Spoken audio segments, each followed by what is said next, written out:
مومنہ ہو تو اس سے شادی کرنا یہ مستحب ہے، لیکن اگر کافرہ ہو مشرکہ ہو تو پھر اس سے شادی نہیں، کیونکہ مشرکہ سے شادی نہیں کی جا سکتی ہے، البتہ کتابیہ ہو یہودی یا نصرانی ان سے شادی کی جا سکتی، وہ بھی لونڈی ہو جو آزاد عورت سے نہ کر سکتا۔ اب یہ جو جو لونڈیاں ہوتی ہیں اس کے ذرا مسائل اپنے ذہن میں رکھیں۔ ایک یہ ہوتی ہے آگے ہے کہ تم آپ اصل میں یہاں پر کیا ہے کہ اللہ تعالیٰ نے تو حکم دے دیا کہ لونڈیوں سے نکاح کرو، کیا ہے درست ہے، لیکن عرب میں لونڈیوں سے نکاح کرنا اس کو عار سمجھا جاتا ہے، بلکہ وہ جو بچے پیدا ہوتے تھے نا ان بچوں کا ایک الگ سے نام رکھا ہوا تھا، انہوں نے حجین، وہ کہتے تھے یہ لونڈی سے پیدا، جسے کہا جائے نا یہ حجین ہے، اس کا مطلب یہ ہے کہ یہ لونڈی سے بچہ پیدا ہوا ہے، یہ عار سمجھا جاتا ہے۔ اب آپ ہمارے یہاں تو عار دلانے کے لیے بہت سارے لفظ استعمال کیے جاتے ہیں، یہ فلاں کا بیٹا ہے، گانے والی کا بیٹا ہے، یہ فلاں کا بیٹا ہے، تو وہ لوگ حجین کہتے تھے اس کو کہ جو عورت جو ہے وہ کنیز ہوتی تھی، لونڈی ہوتی تھی، اس کی جو اولاد ہوتی تھی اس کو حجین کہتے تھے۔ اچھا ان کے دل میں عار پیدا ہوتی تھی کہ عرب لوگ ہیں وہ چاہتے تھے کہ کنیزوں سے ان کی کنیزوں سے یا لونڈیوں سے ہم شادی نہ کریں، تو اللہ تبارک و تعالیٰ نے ارشاد فرمایا واللہ اعلم بایمانکم، یہ جو تمہارا ایمان ہے نا اللہ اس کو جانتا ہے، تمہارے دل میں جو بات ہے اس کو اللہ تعالیٰ جانتا ہے کہ تم اس سے عار محسوس کر رہے ہو۔ بھائی جب تم پر تم حقوق ادا کر سکتے ہو، شادی کا خرچہ بھی برداشت کر سکتے ہو، حق مال بھی دے سکتے ہو، تو پھر تم اور تمہیں اگرچہ خطرہ نہیں ہے کہ تم گناہ میں مبتلا ہو جاؤ گے تو پھر بھی شادی کرنا واجب ہے، لیکن اگر تمہیں خطرہ ہو یعنی تم حقوق بھی ادا کر سکتے ہو، حق مال بھی دے سکتے ہو، گناہ میں مبتلا ہونے کا اندیشہ بھی ہے تو شادی کرنا فرض ہے، تو شادی کرنا فرض ہے۔ لیکن بعض صورتیں ایسی ہوتی ہیں جس میں کوئی شخص کو شک ہے کہ وہ حقوق ادا نہیں کر سکے گا، عورت کے جو حقوق زوجیت ہے وہ ادا نہیں کر سکے گا، مکروہ ہے، یہ شک ہونے کی ضرورت ہے۔ اگر یقین ہو کہ ادا نہیں کر سکے گا اس پر نکاح کرنا حرام ہے، اس پر نکاح کرنا حرام ہے، تو یہ بات بھی یاد رکھیں جو اللہ نے کہا واللہ اعلم بایمانکم، اللہ تبارک و تعالیٰ تمہاری دل کی بات کو جانتا ہے کہ تم کیا سوچ رہے ہو، تو سنو بعضکم من بعض، اگر تم ایک دوسرے کے ساتھی ہونا، ایک دوسرے کے ساتھ رہ رہے ہو تو رشتے بھی ہیں، تعلق بھی ہیں، وہ بھی آدم کی اولاد ہے، تم بھی آدم کی اولاد ہو، اور یہ بھی انسان ہے، تم بھی انسان ہو، تو بھائی تم ان سے شادی کر لیا کرو۔ ہاں شادی کرنے کے لیے یہ کام کرنا فَانكِحُوهُنَّ بِإِذْنِ أَهْلِهِنَّ، لونڈیوں سے جب شادی کرو تو ان کے جو وارث ہیں، جو مالک ہیں، ان سے اجازت لے کر شادی کرو۔ اچھا یہ باتیں سمجھنے میں آپ کو دقت اس لیے ہو رہی ہوگی کہ کیونکہ آج کل لونڈیاں ہوتی نہیں، تو آپ ذرا سمجھ لیجیے، حضرت عمار کا نام آپ نے سنا ہوگا، حضرت یاسر بہت جلیل القدر صحابی رسول ہیں جن کو بڑا دکھ دیا گیا، پورے دکھ پہ حضرت یاسر کو بھی شہید کیا گیا، عمار کو بھی شہید کیا گیا، ان کی ماں سمیہ کو بھی تیز مار کر شفقات ان کو شہید کیا گیا۔ یہ بیچارہ وہ خاندان اور ٹوٹا ہے جنہوں نے بڑی تکلیفیں جھیلی ہیں اسلام کی خاطر، تو حضرت یاسر کے یمن سے ہجرت کر کے مکہ میں آئے، جب یہاں آئے تو اب شادی مسلمان ہو گئے، بھائی شادی کے لیے ظاہر ہے اس طرح کے آدمی کو جس کا خاندان ہی کوئی نہ ہو تو اس کو شادی بڑا مشکل ہوتا، لہٰذا ابو جہل کے چچا کی ایک لونڈی تھی جس کا نام جو ہے وہ آپ سمیہ سنتے رہتے ہیں، سمیہ سے انہوں نے اب کیا کر لیا، نکاح کر لیا، سمیہ سے نکاح کر لیا۔ سمیہ جو ہے ابو جہل کے چاچے کی جو ہے وہ لونڈی تھی، اس سے نکاح کر لیا، اس سے عمار پیدا ہوئے، تو اب یہ لونڈی سے نکاح کر کے عمار پیدا ہوئے۔ ہوتا کیا ہے یہ بات یاد رکھیں کہ جب آپ کسی کی لونڈی سے اس کی اجازت سے نکاح کرتے ہیں تو شادی کرنے کے بعد پہلا جو حکم نازل ہوتا ہے اللہ کا وہ یہ کہ بھائی اب وہ جو مالک ہے وہ اس سے ہم مستری نہیں کر سکتے، کیونکہ اس نے اجازت دے دی ہے کہ فلاں کے ساتھ نکاح کر لو، جب اس نے اجازت دے دی کہ تم فلاں کے ساتھ نکاح کر لو تو اب یہ لونڈی یا اس کے جنسی استعمال میں نہیں آ سکتی ہے، یہ اس کے ساتھ جنسی تعلقات نہیں کر سکتا، حرام ہو گئی، اس کے لیے اب حرام رہے گی اس کی لونڈی، کیا مطلب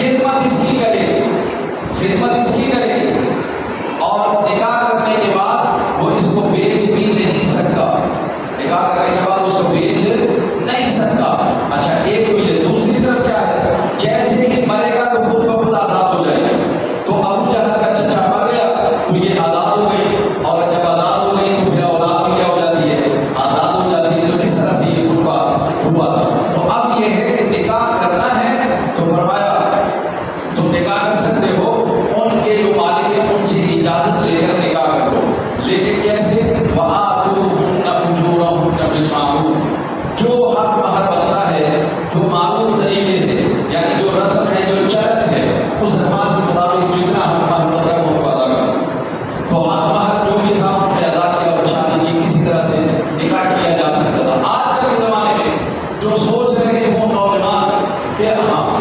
لوڑیاں بھی موجود نہیں، آزاد عورتیں جن کے خاندان والی ہیں وہ ہم سے شادی کرنے کے لیے تیار نہیں کیونکہ ہمارے پاس روزگار نہیں، اور اگر روزگار ہے تو انکم اتنی نہیں ہے کہ ہم ان کو دنیا کی آسائشیں مہیا کر سکیں، اب ہم کہاں جائیں؟ تو آپ کے لیے اللہ تعالیٰ نے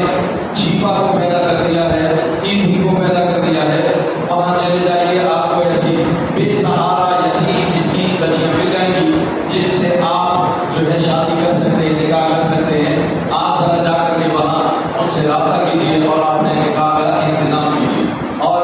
جب آپ کے گناہ میں مبتلا ہونے کا آپ کو یقین ہو تو آپ پر فرض ہے کہ وہاں جا کے رابطہ کریں، باقی جو ہے بجائے ادھر ادھر مارنے کے گناہ کرنے کے، گناہ میں مبتلا ہونے کے، جا کے چھپا اور ایندھی سے رابطہ کریں تاکہ آپ کا نکاح جو ہے وہاں کر دیا جائے۔ اور بھی معاشرے میں اگر اس کے علاوہ بھی آپ کو مسکین غریب یتیم بچیاں ایسی مل جائیں ان سے بھی نکاح کیا جا سکتا ہے ان کی اجازت کے ساتھ، لیکن یہاں پر بھی لفظ دوبارہ دہراتے ہیں، فرمایا محصنات،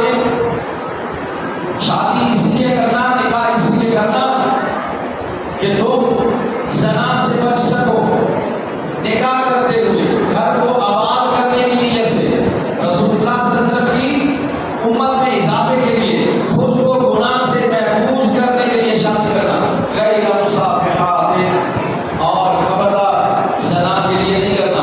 آپ کہیں گے کون زنا کے لیے کرتا ہے، لیکن آپ اگر اخبارات پڑھتے ہیں تو ہمیں یقیناً جانتے ہوں گے ایسے کئی تجوز قسم کے لوگ ہیں جو خود اپنی بیویوں سے طلاق دے کے کبیوں سے جو ہے نا رابطہ رکھتے ہیں، یہ بھی زنا، اور پھر گھر میں لا کر غیر مردوں کو گھر میں بلا کر انہیں استعمال کرواتے ہیں، تو یہ بھی تجوز قسم کے لوگ موجود ہیں، یہ بھی زنا۔ تو فرمایا خبردار، یہ کاروبار کے لیے نہیں ہے، یہ فیکٹری نہیں ہے، تم اسے جو ہے چلا کر یا اس کی عزت کو نیلام کر کے تم پیسہ نہیں کما سکتے۔ ہاں غیر مصافحات، اور تم ان کو زنا کے لیے کبھی نہیں لے کے آنا، تم ان کو گناہ کے لیے کبھی نہیں لے کے آنا، تم ان کو کسی گناہ میں مبتلا کرنے کے لیے مت لے کے آنا۔ ہاں ولا متخذات اخدان، یہ ایک اور بات ہے جو ہمارے ہاں عام پائی جاتی ہے، ولا متخذات اخدان، یہ جو ڈیٹنگ کی جاتی ہے بچے ایک دوسرے کو، نوجوان لڑکے اور لڑکیاں ڈیٹ پہ جا رہے ہیں، فلاں نے ڈیٹ، اسلام نے کہا ولا متخذات اخدان، حدیث سے نکلا بھائی چھپ کر کوئی بات نہیں کی جا سکتی، لڑکی اور لڑکا چھپ کر دونوں پہلے اسکول اپنے گھر سے اور وہاں سے چلے گئے کسی بار میں یا کسی جو ہے ہوٹل پر یا کسی اور ایسی الگ جگہ پر جا کے وہاں ملاقات کی، جو خلوت صحیحہ کے حکم ہے یہ حرام ہے، یہ حرام ہے۔ ولا متخذات اخدان، جتنے لڑکے اور لڑکیاں وہ الگ اپنے ماں باپ سے چوری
پہ خطرہ ہے کہ وہ گناہ میں مبتلا ہو جائیں گے، انہیں ہم اجازت دے رہے ہیں کہ وہ لونڈیوں سے نکاح کر لیں، اس کے علاوہ نہیں۔ تو اب خطرہ اور کیا ہے؟ وہ یہی ہے کہ ایک شخص جو ہے وہ حق مہر بھی ادا کر سکتا ہے، حقوق زوجیت بھی ادا کرتا ہے، تو گناہ میں مبتلا ہونے کا اندیشہ نہیں، اس پر نکاح واجب ہے۔ لیکن اگر ایک شخص حق ادا کر سکتا ہے اور حق مہر بھی حقوق زوجیت بھی ادا کر سکتا ہے، لیکن اگر شادی نہیں کرے گا تو گناہ میں مبتلا ہونے کا یقین ہو گیا ہے، تو ایسی صورت میں اس پر نکاح کرنا فرض ہے۔ تو اس لیے فرمایا جس کے لیے اب وہ شادی آزاد عورت اس کے لیے شادی کرنے کے لیے تیار نہیں، تو کہتے ہیں کہ پھر آپ کیا کریں؟ لونڈیوں سے، کنیزوں سے نکاح کریں، لیکن اپنے آپ کی حفاظت کے لیے کریں، اپنے آپ کو پاکیزہ رکھنے کے لیے کریں، نہ یہ کہ گناہ میں مبتلا ہونے کے لیے کریں۔ اور فرمایا وَأَن تَصْبِرُوا،